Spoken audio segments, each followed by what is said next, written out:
بسم اللہ الرحمن الرحیم۔ شروع اللہ کے نام سے جو بڑا مہربان نہایت رحم والا۔ عزیزان گرامی، خطبہ کے اندر آپ کے سامنے آیت مبارکہ پڑھی۔ اس آیت کے اندر اللہ رب العزت نے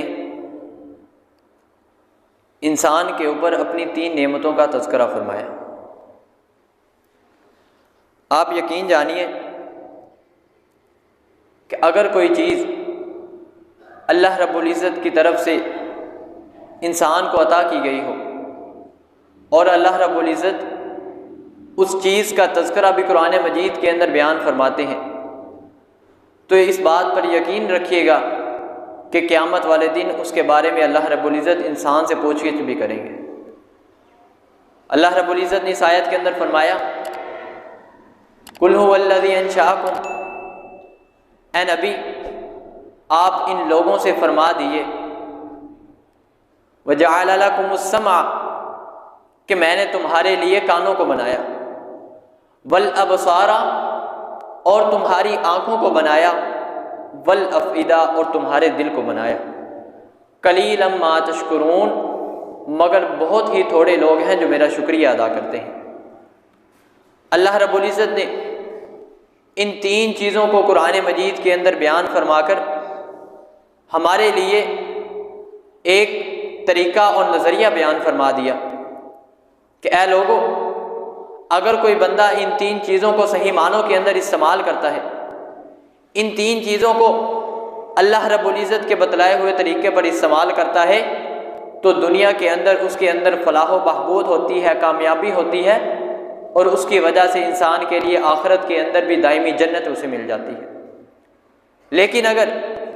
انسان انہی 3 چیزوں کو برے رستے کے اندر استعمال کرتا ہے تو اس کا نقصان یہ ہوتا ہے کہ انسان کو اس دنیا کے اندر بھی اس کا نقصان اٹھانا پڑتا ہے، اور آخرت کے اندر انسان کو جہنم کے اندر جانا پڑتا ہے۔ یہ 3 چیزیں، ان میں سے پہلی چیز ہے انسان کے کان۔ آپ دیکھیے، جہاں اللہ رب العزت نے ہمارے اوپر نعمتیں کی ہیں، انہی نعمتوں کے ساتھ اللہ رب العزت نے اپنی کمال قدرت کا بھی اظہار فرمایا کہ کان، اس کے اندر ایک باریک پتلی سی جلی ہے، اس جلی کے اندر اللہ رب العزت نے ایسی قدرت اور طاقت پیدا کر دی، انسان اس کے ذریعے سے دنیا جہان کی تمام قسم کی آوازوں کو سنتا ہے، اس کو پہچانتا ہے، اس کے درمیان فرق کر سکتا ہے کہ یہ آواز ہے، یہ قرآن مجید کی آواز ہے، یہ آواز آ رہی ہے، یہ رسول اللہ صلی اللہ علیہ وآلہ وسلم کی احادیث کے الفاظ ہیں، یہ الفاظ آ رہی ہے، رسول اللہ صلی اللہ علیہ وآلہ وسلم کی صفات بیان کی جا رہی ہیں، یہ الفاظ آ رہے ہیں، ان کے اندر اللہ رب العزت کی نافرمانی کی جا رہی ہے، گانے بجائے جا رہے ہیں، موسیقی سے کام لیا جا رہا ہے۔ اللہ رب العزت نے اس پتلی جھلی کے اندر ایسی قوت کا مظاہرہ فرما دیا کہ لوگوں، اس باریک سی جھلی کے اندر میں نے اپنی قدرت کا مظاہرہ کر دیا۔ اور دوسری چیز، انسان کی آنکھ ایک پانی کا قطرہ ہے جس کے اندر اللہ رب العزت نے ایسی صلاحیت پیدا کر دی، انسان اس آنکھ کے ذریعے سے دنیا جہاں کی تمام چیزوں کو دیکھتا ہے، ان کے اندر غور و تدبر کرتا ہے، غور و فکر کرتا ہے کہ یہ چیز ہے، اس کا یہ نقشہ ہے، اس کے اندر سے انسان فرق کر سکتا ہے، یہ اچھی چیز کو انسان دیکھتا ہے، یہ بری چیز کو انسان دیکھتا ہے۔ اور تیسری چیز بیان فرمائی، والافئدہ، انسان کا دل ہے، یہ ایک گوشت کا لوتھڑا، ایک گوشت کا ٹکڑا ہے جس کے اندر اللہ رب العزت نے ایسی طاقت بیان فرما دی، پیدا فرما دی، جو مسلسل دھڑکتا رہتا ہے، مسلسل حرکت کرتا رہتا ہے، اور پورے جسم کے اندر غذا کی صورت کے اندر خون کو مہیا کرتا ہے۔ یہ بغیر کسی پٹرول کے، بغیر کسی گیس کے اور بغیر کسی توانائی کے پورے جسم کے اندر انسان کو خون مہیا کرتا ہے۔ اللہ رب العزت نے ان 3 چیزوں کے اندر انسان کے لیے ایک بڑی ہی عبرت کا سامان بنا دیا کہ اگر انسان کے پاس کوئی کان موجود نہیں ہے، انسان پوری دنیا کی آوازوں کو نہیں سن سکے گا، انسان قرآن مجید کی آیات کو نہیں سن سکے گا، اللہ رب العزت کے فرامین کو نہیں سن سکے گا، تو انسان اس دنیا کے اندر لوگ اس کو بہرا کہنا شروع کر دیں گے کہ یار اس کے پاس کان موجود نہیں، یہ بہرا ہو چکا ہے، اب اس کے پاس سننے کی صلاحیت موجود نہیں۔ اگر انسان کے پاس آنکھیں موجود نہیں تو لوگ اسے کہتے ہیں یار یہ اندھا ہو چکا ہے، اس دنیا کے اندر تمام چیزوں کو وہ نہیں دیکھ سکتا، اس دنیا کی خوبصورت جگہوں کو وہ اپنی آنکھوں کے سامنے نہیں لا سکا، اس کی آنکھیں چلی گئی ہیں۔ اور انسان کا دل ہے، اس کے اندر مختلف قسم کے جذبات بھی ابھرتے ہیں، مختلف قسم کی خواہشات بھی جنم لیتی ہیں۔ اگر انسان کا یہی دل دھڑکنا بند کر دے، انسان مردہ ہو جاتا ہے، اس کو اٹھا کر دفنا دیا جاتا ہے، اس کا تعلق اس دنیا سے ختم ہو جاتا ہے۔ اس لیے ہمیں دیکھنا چاہیے کہ رسول اللہ صلی اللہ علیہ وآلہ وسلم کی زندگی کے اندر آپ صلی اللہ علیہ وآلہ وسلم نے ان تینوں چیزوں سے کیا کیا کام لیے ہیں۔ سب سے پہلی چیز انسان کے کان ہیں۔ ان کانوں کے ذریعے سے ہمیں یہ دیکھنا ہوگا کہ ان کانوں کے ذریعے سے رسول اللہ صلی اللہ علیہ وآلہ وسلم نے کون کون سی چیزیں سنی ہیں، کیونکہ ہمیں قرآن مجید کے اندر یہ حکم دیا گیا یا ایھا الذین آمنوا اطیعوا اللہ واطیعوا الرسول، اے ایمان والو رسول اللہ صلی اللہ علیہ وآلہ وسلم کی اطاعت کرو اور اللہ رب العزت کی اطاعت کرو۔ جب رسول اللہ صلی اللہ علیہ وآلہ وسلم کی اطاعت ہم کرنا چاہتے ہیں، ہمیں اس کے لیے رسول اللہ صلی اللہ علیہ وآلہ وسلم کی سیرت کو دیکھنا ہوگا کہ آپ صلی اللہ علیہ وآلہ وسلم نے دنیا کے اندر کس طرح کے اعمال کیے تھے۔ اللہ رب العزت نے آپ کو کان دیے، آپ صلی اللہ علیہ وآلہ وسلم نے ان کانوں کے ذریعے سے کیا کیا چیزیں سنی۔ تو آپ سے سامنے حدیث مبارکہ رکھتا ہوں۔ حضرت عبداللہ بن مسعود رضی اللہ تعالیٰ عنہ، نبی کریم صلی اللہ علیہ وآلہ وسلم حضرت عبداللہ بن مسعود رضی اللہ تعالیٰ عنہ کو کہتے ہیں کہ عبداللہ اقرأ علیہ، میرے اوپر قرآن مجید کی آیات کو پڑھو، قرآن مجید کی تلاوت میرے سامنے کرو۔ تو حضرت عبداللہ بن مسعود رضی اللہ تعالیٰ عنہ وہ آپ صلی اللہ علیہ وآلہ وسلم سے کہتے ہیں اے اللہ کے رسول صلی اللہ علیہ وآلہ وسلم اقرأ علیک وعلیک انزل، کیا میں آپ کے اوپر قرآن مجید کی آیات کو پڑھوں؟ حالانکہ قرآن مجید تو اللہ رب العزت نے آپ کے اوپر نازل کیا ہے۔ تو آپ صلی اللہ علیہ وآلہ وسلم کا فرمان سنیے گا۔ آپ صلی اللہ علیہ وآلہ وسلم فرماتے ہیں میں اس بات کو پسند کرتا ہوں کہ میرے سامنے قرآن مجید کی آیات کو تلاوت کیا جائے اور میں اپنے کانوں کے ساتھ ان آیات کو سنوں۔ اور اس بات کے سننے کی وجہ سے حضرت عبداللہ بن مسعود رضی اللہ تعالیٰ عنہ قرآن مجید کی تلاوت شروع کر دیتے ہیں، سورۃ النساء کی آیات کو شروع کرتے ہیں۔ جب اس آیت کے اوپر پہنچتے ہیں فَكَيْفَ إِذَا جِئْنَا مِن كُلِّ أُمَّةٍ بِشَهِيدٍ وَجِئْنَا بِكَ عَلَىٰ هَٰؤُلَاءِ شَهِيدًا، تو حضرت محمد رسول اللہ صلی اللہ علیہ وآلہ وسلم عبداللہ بن مسعود رضی اللہ تعالیٰ عنہ کو روک دیتے ہیں کہ الآن اب بس کر دیجیے۔ آپ حضرت عبداللہ بن مسعود رضی اللہ تعالیٰ عنہ رسول اللہ صلی اللہ علیہ وآلہ وسلم کو دیکھتے ہیں، آپ صلی اللہ علیہ وآلہ وسلم کی آنکھوں سے آنسو جاری ہیں، رسول اللہ صلی اللہ علیہ وآلہ وسلم روئے جا رہے ہیں۔ رسول اللہ صلی اللہ علیہ وآلہ وسلم کی سیرت مبارکہ دیکھیے اور مومنوں کی صفات کو بھی جو اللہ رب العزت نے قرآن مجید کے اندر بیان فرمایا فَإِذَا تُلِيَتْ عَلَيْهِمْ آيَاتُهُ زَادَتْهُمْ إِيمَانًا، کہ جب مومن بندوں کے اوپر قرآن مجید کی آیات کو پڑھا جاتا ہے، قرآن مجید کی تلاوت کی جاتی ہے، ان کے دل نرم ہو جاتے ہیں، ان کے دل ڈر جاتے ہیں۔ وَجِلَتْ قُلُوبُهُمْ وَإِذَا تُلِيَتْ عَلَيْهِمْ آيَاتُهُ زَادَتْهُمْ إِيمَانًا، اور وہ لوگ ایمان کے اندر اور بھی زیادہ ہو جاتے ہیں۔ وَعَلَىٰ رَبِّهِمْ يَتَوَكَّلُونَ، اور اپنے رب کے اوپر بھروسہ کرنا شروع کر دیتے ہیں۔ یہ دیکھیے آج ہم قرآن مجید کو پڑھتے ہیں،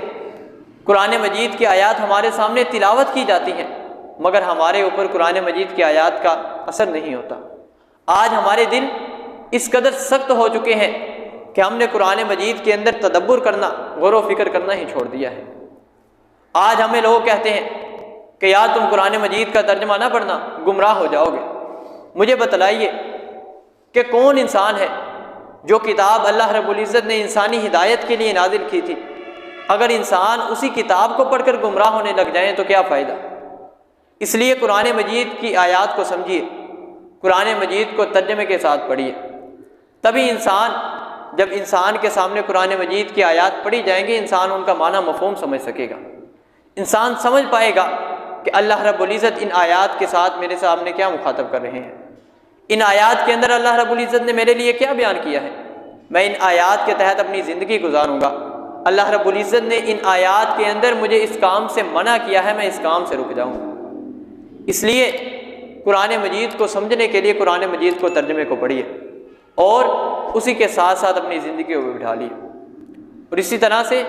قرآن مجید یہ صرف رسول اللہ صلی اللہ علیہ وآلہ وسلم نہیں سنتے تھے، بلکہ اللہ رب العزت کی نورانی مخلوق فرشتے بھی اس قرآن مجید کی آیات کو سنا کرتے تھے۔ آپ صلی اللہ علیہ وآلہ وسلم کے صحابی اسید بن حضیر رضی اللہ تعالیٰ عنہ ایک مرتبہ رات کو نماز پڑھتے ہیں، نماز کے اندر جب قرآن مجید کی تلاوت شروع کرتے ہیں تو ان کے قریب ہی باندھا ہوا ان کا گھوڑا وہ بدکنا شروع کر دیتا ہے۔ اس کے بعد جب وہ اس گھوڑے کی حالت کو دیکھتے ہیں وہ اپنی تلاوت کو روکتے ہیں، اسید بن حضیر رضی اللہ تعالیٰ تلاوت کو روکتے ہیں، گھوڑا بدکنا بھی رک جاتا ہے۔ اس کے بعد پھر سے تلاوت شروع کرتے ہیں، گھوڑا پھر سے بدکنا شروع کر دیتا ہے۔ وہ پھر سے اپنی تلاوت کو بند کرتے ہیں۔ وہ اس وجہ سے تلاوت کو بند کرتے ہیں کیونکہ ان کا بچہ ان کے قریب ہی لیٹا ہوا تھا۔ انہیں یہ ڈر اور خوف تھا کہیں یہ گھوڑا بدکتا ہوا میرے بچے کو نہ کچل دے، میرے بچے کے اوپر پاؤں نہ رکھ دے۔ اس وجہ سے قرآن مجید کی آیات کو ایک دفعہ خاموش ہو جاتے تھے۔ پھر تیسری مرتبہ پھر سے قرآن مجید کی آیات کو پڑھتے ہیں، پھر سے وہ گھوڑا بدکنا شروع کر دیتا ہے۔ پھر سے وہ قرآن مجید کی آیات کو پڑھنا چھوڑ دیتے ہیں، گھوڑا پھر سے اسی حالت کے اندر برقرار ہو جاتا ہے۔ الغرض نماز مکمل کرتے ہیں، نماز مکمل کرنے کے بعد آسمان کی طرف دیکھتے ہیں، آسمان سے ایک بڑی ہی نورانی قسم کی روشنی نظر آتی ہے۔ صبح ہوتے ہی رسول اللہ صلی اللہ علیہ وآلہ وسلم کے پاس جاتے ہیں، اے اللہ کے رسول صلی اللہ علیہ وآلہ وسلم کہ آج گزشتہ رات کے اندر میرے ساتھ ایسا معاملہ پیش آیا اور اس طرح سے میرا گھوڑا بدکنا شروع کر دیتا ہے، اور بعد کے اندر میں نے آسمان کے اندر ایسی روشنی دیکھی ہے۔ تو آپ صلی اللہ علیہ وآلہ وسلم اپنے صحابی سے کہتے ہیں، اسید یاد رکھو یہ اللہ رب العزت کے وہ نورانی فرشتے تھے جو تمہاری تلاوت کو سننے کے لیے آئے تھے۔ اگر تم مسلسل تلاوت کو جاری رکھتے، تلاوت کیے جاتے تو وہ فرشتے زمین کے اوپر آ جاتے اور صبح ہوتے ہی تمام لوگ ان فرشتوں کی زیارت کر لیتے۔ وہ فرشتے کسی آدمی سے بھی نہ چھپ سکتے تھے، تمام لوگ ان کی زیارت کر لیتے۔ دیکھیے اللہ رب العزت کے نورانی فرشتے بھی اپنے کانوں کے ذریعے سے قرآن مجید کی آیات کو سننے کے لیے آتے۔ اور اسی طرح سے بیان فرمایا کہ اصحاب صفہ بھی ایک مرتبہ انہوں نے بھی ایک قاری کو تلاوت کے لیے مقرر کیا کہ آپ قرآن مجید کی تلاوت ہمیں سجائیے، قرآن مجید کی آیات سنائیے۔ وہ صحابی کھڑے ہوتے ہیں، تلاوت کرتے ہیں، اسی دوران رسول اللہ صلی اللہ علیہ وآلہ وسلم آ جاتے ہیں اور صحابہ کرام سے پوچھتے ہیں کہ تم کس چیز کو پڑھ رہے ہو، کس چیز کی تلاوت کر رہے ہو؟ تو اصحاب صفہ کہتے ہیں کہ ہم قرآن مجید کی آیات کو تلاوت کر رہے ہیں۔ تو آپ صلی اللہ علیہ وآلہ وسلم نے فرمایا الحمدللہ، تمام تعریفیں اللہ کے لیے ہیں جس نے میری امت کے اندر ایسے لوگوں کو بھی بنایا جو قرآن مجید کی آیات کو پڑھتے ہیں، اور اللہ رب العزت نے مجھے حکم دیا ہے میں خود جا کر ان لوگوں کے ساتھ شامل ہو جاؤں۔ دیکھیے قرآن مجید کی کس قدر بابرکت محفل ہوتی ہے، جس محفل کے اندر اللہ رب العزت کا ذکر کیا جاتا ہے اس محفل کے اندر کتنی برکت ہوتی ہے کہ رسول اللہ صلی اللہ علیہ وآلہ وسلم کو بھی حکم ہوا کہ آپ جا کے اس محفل کے اندر شریک ہو جائیے۔ اور اسی طرح سے دوسری حدیث مبارکہ کے اندر بھی آتا ہے کہ جس محفل کے اندر اللہ رب العزت کا ذکر کیا جاتا ہے، اللہ رب العزت کو یاد کیا جاتا ہے، قرآن مجید کی آیات کو پڑھا جاتا ہے، فرشتے اس محفل کو دنیا کے اندر تلاش کرتے ہیں، اس محفل کے اندر آ کر وہ فرشتے بیٹھ جاتے ہیں اور اس محفل کو سنا کرتے ہیں۔ اللہ رب العزت اپنے ذکر کرنے کے وجہ سے ان بندوں کو بھی معاف فرما دیتے ہیں۔ اس لیے ہمیں یہ دیکھنا چاہیے کہ ہم جہاں اپنے کانوں کا غلط استعمال کرتے ہیں، اپنے کانوں کے ذریعے سے موسیقی اور گانے سنتے ہیں، کہ ہم ان کانوں کے ذریعے سے قرآن مجید کی آیات کو سنتے ہیں، ہم ان کانوں کے ذریعے سے رسول اللہ صلی اللہ علیہ وآلہ وسلم کے فرامین کو سنتے ہیں۔ حالانکہ اگر کوئی بندہ رسول اللہ صلی اللہ علیہ وآلہ وسلم کی احادیث کو سنتا ہے، نبی کریم صلی اللہ علیہ وآلہ وسلم نے فرمایا نظر اللہ عمران من سمع مقالتی فحفظها ووعاها واداها، اللہ رب العزت اس بندے کے چہرے کو ہمیشہ تر و تازہ رکھتے ہیں جو رسول اللہ صلی اللہ علیہ وآلہ وسلم کی حدیث کو سنتا ہے۔ سامع مقالتی، میری بات کو سنتا ہے،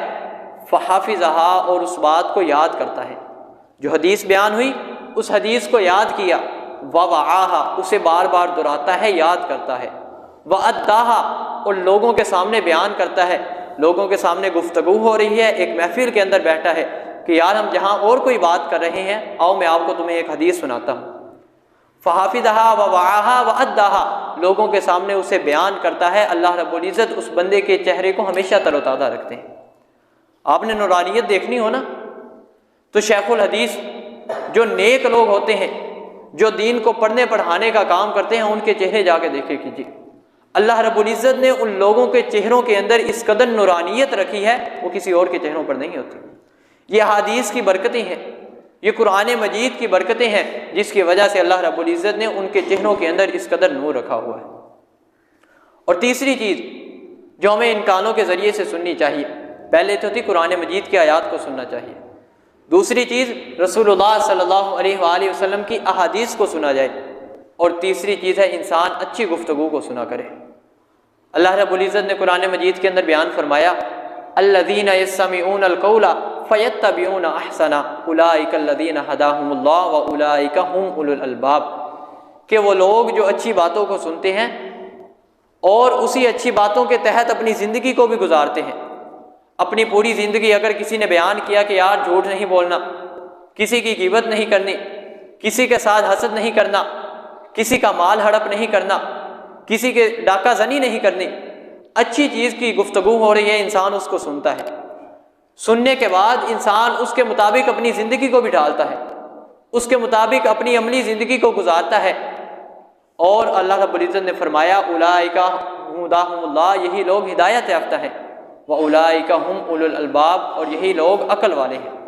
عقل مند اسے نہیں کہا کہ دنیا کے جو معاملات کو مینجمنٹ کرتا ہے، معاملات کو دیکھتا ہے کہ اگر میں نے یہ کام کیا میرا یہ کام اچھا ہو جائے گا، اگر میں اس طرح سے اپنی زندگی کو گزاروں گا، اس طرح سے اپنے معاملات کو طے کروں گا، میری زندگی بہتر ہو جائے گی، اسے عقل والا نہیں کہا گیا، بلکہ کہا گیا جو ان احسن طریقوں کو، اچھے طریقوں کو اپنا کر اس کے مطابق اپنی زندگی کو گزارتا ہے، وہ آدمی عقل مند ہے۔ لیکن آج ہمارا معاشرہ جس کنارے پر پہنچ چکا ہے، جس دہنے پر پہنچ چکا ہے، اسے ہم بخوبی واقف ہیں۔ ان کانوں کے ذریعے سے جن کے ساتھ قرآن مجید کی آیات کو سننا جانا تھا، جن کانوں کے ذریعے سے رسول اللہ صلی اللہ علیہ وآلہ وسلم کی احادیث کو سننا جانا تھا، اور جن کانوں کے ذریعے سے اچھی باتوں کو سننا جانا تھا، آج انہی کانوں کے ذریعے سے موسیقی اور گانوں کو سنا جاتا ہے۔ آپ صلی اللہ علیہ وآلہ وسلم نے فرمایا کہ عنقریب میری امت کے اندر پتھروں کی بارش ہوگی، زمین کے اندر دھنسا دینے جانے والے واقعات رونما ہوں گے، اور چہرے مسخ کر دینے جانے والے واقعات بھی ہوں گے۔ تو آپ صلی اللہ علیہ وآلہ وسلم کی محفل کے اندر ہی موجود صحابہ نے کھڑے ہوئے، اے اللہ کے رسول، یہ معاملات کب ہوں گے؟ کب پتھروں کی بارش ہوگی؟ کب زمین کے اندر لوگ دھنسا دیے جائیں گے؟ کب انسان کی شکلیں مسخ کر دی جائیں گی؟ تو آپ صلی اللہ علیہ وآلہ وسلم نے فرمایا کہ جب گانے والی اور ناچنے والی عورتیں سرے عام ہو جائیں گی اور شرابیں کثرت کے ساتھ پی جائیں گی، تب یہ واقعات رونما ہو جائیں گے۔ آج ہمارے اوپر مختلف قسم کے عذاب اسی وجہ سے مسلط ہیں۔ آج ہمارے معاشرے کے اندر فحاشی، عریانی اور اس قسم کی زناکاری عام ہو چکی ہے کہ انسان اپنے کانوں کو ہاتھ لگاتا ہے، انسان حیران ہوتا ہے، اور اسی وجہ سے جس کی وجہ سے ہمارے اوپر عذاب بھی مسلط ہوتے ہیں، کبھی سیلاب کی صورت کے اندر، کبھی کرونا کی صورت کے اندر، اور کبھی طاعون کی بیماری کی صورت کے اندر۔ اس طرح کے مختلف عذاب اللہ رب العزت کی طرف سے ہمارے اوپر مسلط ہو جاتے ہیں۔ اور اسی طرح سے فرمایا کہ جو بندہ ان گانوں کو سنتا ہے، ان کانوں کے ذریعے سے موسیقی کو سنتا ہے، قیامت کا دن ہوگا ان کانوں کے اندر ہی اللہ رب العزت سیسا پگھلا کر ڈالیں گے۔ انسان کے لیے بڑی ہی بدبختگی کی بات ہے کہ انسان، صحابہ کرام دیکھیے، ہمیشہ وقتاً فوقتاً جب بھی انہیں وقت ملتا، فرصت ملتی تھی، وہ قرآن مجید کی تلاوت کیا کرتے تھے، قرآن مجید کو پڑھا کرتے تھے، اور ایک دوسرے کو کہتے اب تم سناؤ، اب تم سناؤ۔ لیکن ہمارے معاشرے کے اندر کیا ہوتا ہے، سال بعد ایک دفعہ محفل رکھ لی، اس کے اندر قرآن مجید سن لیا، بس بات ختم۔ آج دیکھیے ہمارا نوجوان جس دہلیز پر پہنچا ہوا ہے وہ پوری رات 24 گھنٹے گانے سنتا رہے، اسے کوئی فکر نہیں ہوتی۔ رات کو سوتے وقت اپنے کانوں کے اندر وہ ہینڈ فری لگا کر پوری رات گانے سنتا رہتا ہے، لیکن اگر کہیں کسی خطبے کے اندر، کسی درس کے اندر، کسی محفل کے اندر اسے شریک ہونا پڑ جائے، وہ آدھے گھنٹے کا بھی خطبہ نہیں صحیح طرح سنتا، 20 بار گھڑی کو دیکھتا ہے کہ کب میری جان چھوٹے گی، کب اس محفل کے اندر سے میری جان چھوٹے گی۔ آج دیکھیے ہمارے معاشرے کا یہ حال ہو چکا ہے کہ کوئی دکاندار ہے، اس کی دکانداری گانے اور موسیقی کے بغیر نہیں چلتی، کوئی ورک شاپ والا ہے، اس کی ورک شاپ اس کے بغیر نہیں چلتی، کوئی رکشے والا ہے، کوئی گاڑی والا ہے، جو بھی آدمی ہے ان کی دکانداری اور ان کی گاڑی اس موسیقی کے بغیر چلتی نہیں۔ اور ہمارے گھروں کے اندر اس قدر موسیقی اور گانے بجائے جاتے ہیں کہ انسان کی نیکی وہ منہ چھپائے پھرتی ہے، شریعت کی دھجیاں اڑائی جاتی ہیں اور شریعت کو پارا پارا کیا جاتا ہے، اور رسول اللہ صلی اللہ علیہ وآلہ وسلم کی بتلائے ہوئے طریقے کو پسے پشت ڈال کر اپنی زندگی کی عیاشی کے اندر، فحاشی کے اندر زندگی گزارا جاتا ہے۔ عزیزان، اللہ رب العزت نے ہمیں یہ چیز عطا کی، اپنے کان، کہ ان کے ذریعے سے تم اچھی چیزوں کو سنو، ان کے ذریعے سے تم رسول اللہ صلی اللہ علیہ وآلہ وسلم کے فرامین کو سنو، قرآن مجید کی آیات کو سنو، اچھی باتوں کو سنا کرو۔ اگر انسان انہی چیزوں کو غلط رستے کے اندر استعمال کرے گا، اللہ رب العزت نے قیامت والے دن ہم سے پوچھ لینا۔ اللہ رب العزت نے فرمایا ثم لتسألن یومئذ عن النعیم، میں نے قیامت والے دن تم سے پوچھنا ہے، میں نے تمہیں کان دیے تھے، میں نے تمہیں آنکھیں دی تھی، میں نے تمہیں دل دیے تھے، یہ اتنی چیزیں نہیں دی تھی، ان کو کہاں تو نے صرف کیا؟ ان چیزوں کے ذریعے سے اللہ رب العزت کی نافرمانی تو نہیں کرتا رہا، ان چیزوں کے ذریعے سے تم نے کسی کا حق ادا کیا، کسی کا حق تو نہیں مارا۔ یہ اللہ رب العزت نے ایک ایک نعمت کا قیامت والے دن ہم سے سوال کر لینا ہے۔ لیکن آج جو ہمارا حال ہو چکا ہے نا، یقین جانیے ہم اللہ رب العزت کے ہاں جواب نہیں دے سکیں گے۔ جس طرح سے ہم اللہ رب العزت کی نعمتوں کی ناشکری کرتے ہیں، قلیلا ما تشکرون، اللہ رب العزت نے فرمایا میں نے تمہیں یہ نعمتیں دی، تم اس کے باوجود بھی میری ناشکری کرتے ہیں۔ لہٰذا ہمیں یہ سوچنا چاہیے کہ یہ نہ ہو ہم اسی حالت کے اندر رات کو گانے سن رہے ہیں، رات کو کسی ویب سائٹ کے اوپر مصروف ہیں، اسی حالت کے اندر ہمیں موت آ جاتی ہے، قیامت والے دن اسی حالت کے اندر ہمیں اٹھایا جائے گا۔ آپ پسند کریں گے کہ اگر انسان کسی بری محفل کے اندر شریک ہے، گانے سنتا ہے، قیامت والے دن اسی حالت کے اندر اٹھایا جائے اور قیامت والے دن اللہ رب العزت اس کو سب کے سامنے رسوا کر دے؟ اس لیے اللہ رب العزت کے بتلائے ہوئے طریقے کے مطابق ان نعمتوں کو گزاری۔ اگر اللہ رب العزت نے ہمیں یہ نعمتیں دی ہیں تو ان کی قدر کیجیے، اگر ان کی قدر پوچھنی ہے تو ان لوگوں سے پوچھیے جن کے پاس آنکھیں موجود نہیں، جن کے پاس سننے کی صلاحیت موجود نہیں، جن کے پاس دل موجود نہیں، وہ تو مردہ ہو چکے ہیں۔ اللہ رب العزت سے دعا ہے کہ اللہ رب العزت ہمیں ان نعمتوں کی